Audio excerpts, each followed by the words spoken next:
Sex, well, food, drink, and sex. Food, drink, and sex. You're listening to Sex, well, food, drink, and sex. Presented by Hakeem Ali Bokus Alexander on Spreaker, Social Podcasting, and Wisdom, Social Audio Inc. Presented for World Reading Club in association with exercisingyourmind.com and UniquilibriuM. This edition's reading focus comes to us from How to Flourish, An Ancient Guide to Living Well by Aristotle, the philosopher with a flourish.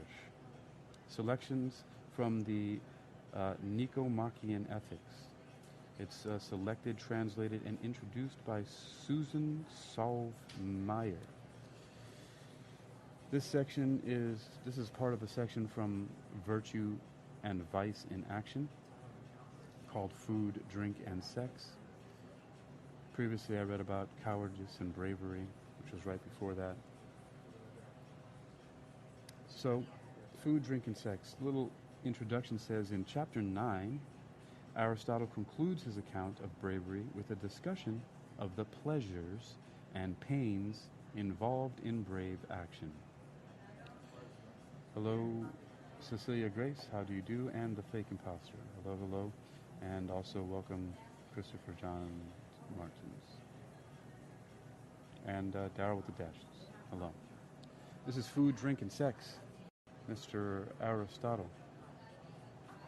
All right, it says, Aristotle now turns to discuss self-discipline in the pursuit and enjoyment of bodily pleasures. His name for this virtue is sophrosune,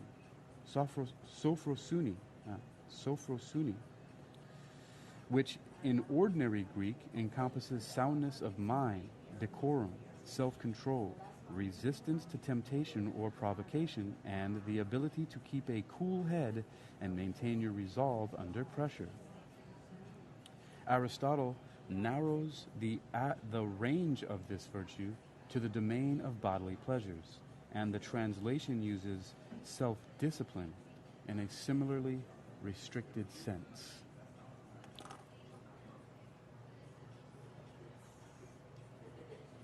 Aristotle. Next, after bravery, let us discuss self-discipline, since these seem to be the virtues of the unthinking parts. Self-discipline is a mean in matters of pleasure, as we have said. Let us now indicate the sorts of pleasures it concerns.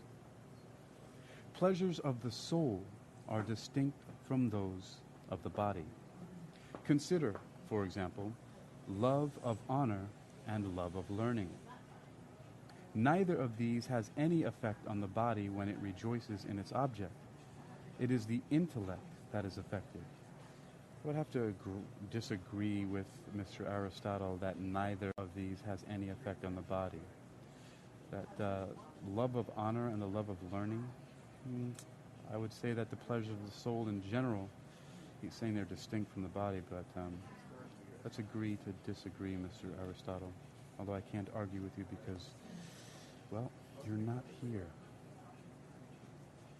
And also the love of learning, philology. I love that word. I used to have anyway, let me continue here. All right, so no one is called self-disciplined or self-indulgent with respect to these pleasures, or indeed regarding any pleasure that is not bodily. So self-discipline is about bodily pleasures, but not all of them. For example, it is not about the pleasures you take in objects of sight, such as colors and figures or a painting. People who enjoy these are not called self-disciplined or self-indulgent, even though there would seem to be appropriate, excessive, and deficient ways of enjoying them. The same goes for pleasures of hearing, since no one would be called self-indulgent for taking excessive pleasure in listening to songs or dramatic recitations. It is not about the pleasures of smell either, except incidentally. We don't call people self-indulgent for delighting in the scent of apples or roses or of incense.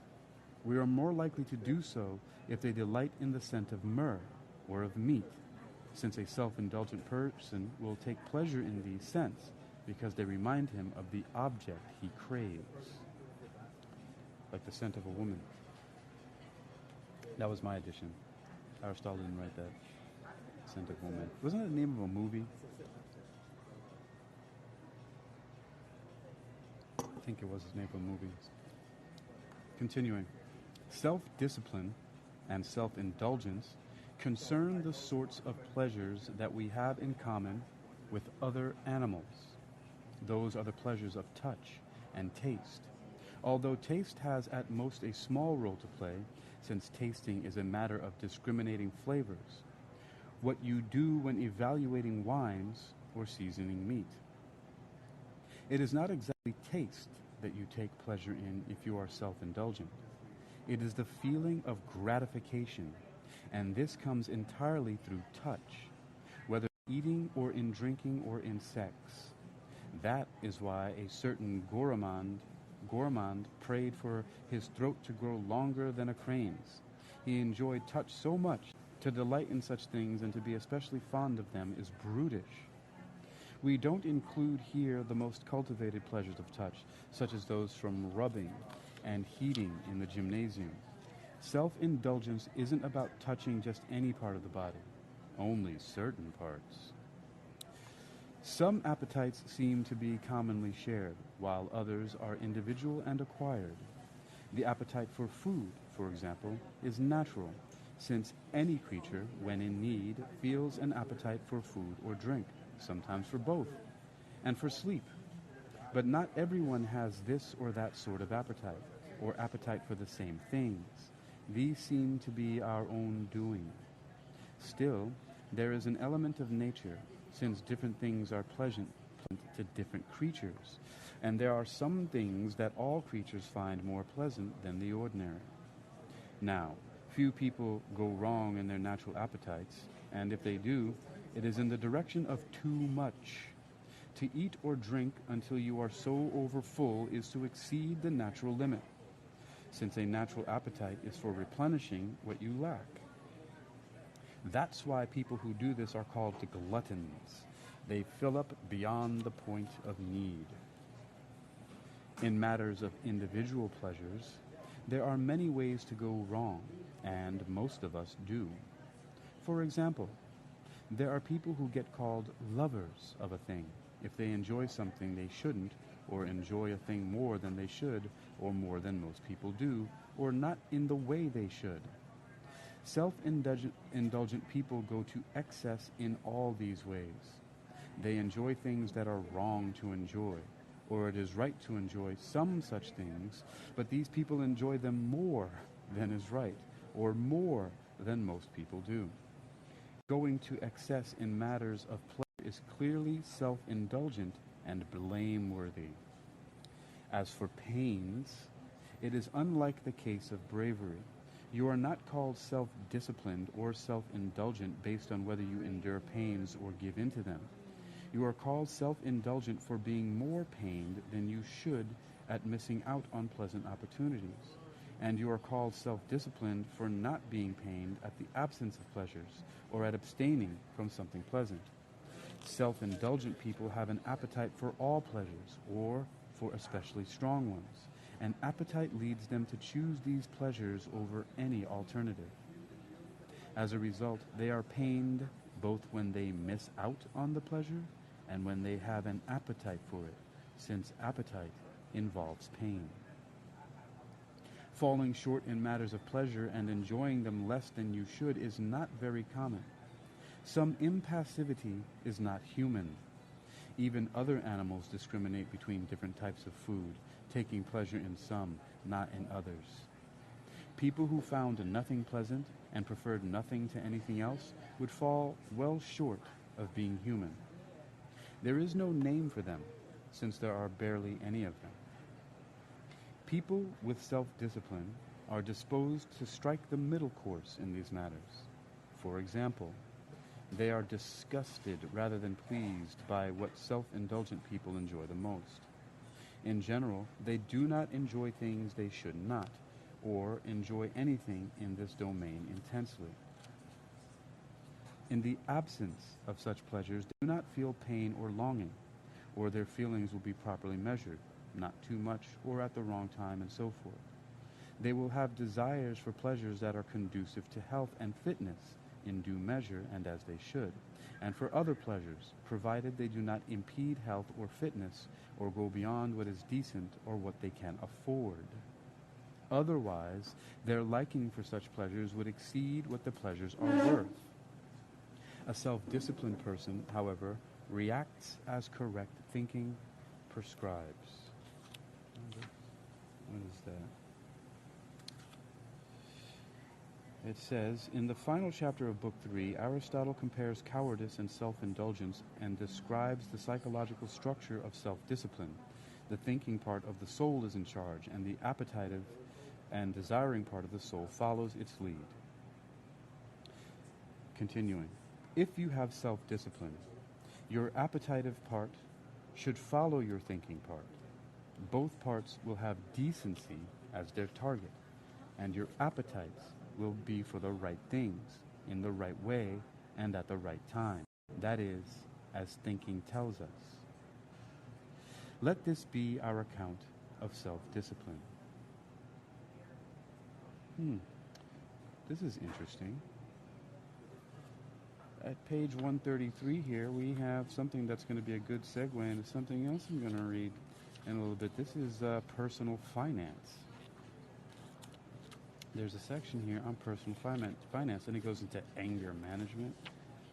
All right, Aristotle, getting along with others, fun and games. I think I need to buy this book. Buy this book. Buy this book. Gosh, I don't need to buy any more books right now, dude. Oh, it's so tempting. What's the price on this thing? Who cares? All right, so, wow, he goes into personal finance. So that's good. Book 4 continues Aristotle's treatment of individual virtues and vices of character. It opens with generosity, whose domain is money, how we acquire it, and more importantly, how we use it, especially to whom we give it. That's interesting. All right, good. So I'm going to end there. Thanks for joining. What's up? Daryl with the dashes. Cecilia Grace. Hello, Christopher Birkenbein. How you doing, sir? Taylor Made. What's up? Zen Master. Christopher John Martin. Fake Imposter. What's up? I hit on my wheelhouse here. This is a section where Aristotle goes to personal finance. This is cool because it's ancient. And then, of course, I have Wealth of Nations, which was published in 1776.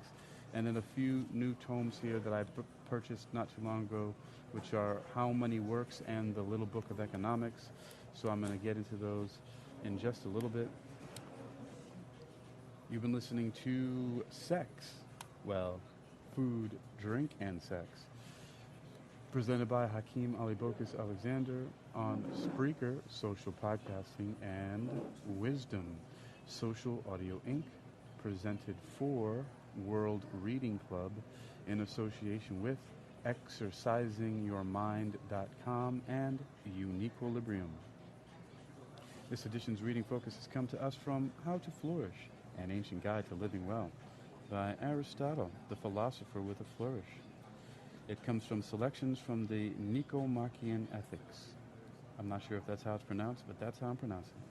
Selected, translated, and introduced by Susan Solve Meyer. I don't even know if that's how you pronounce her name either, but I do my best. Till next time.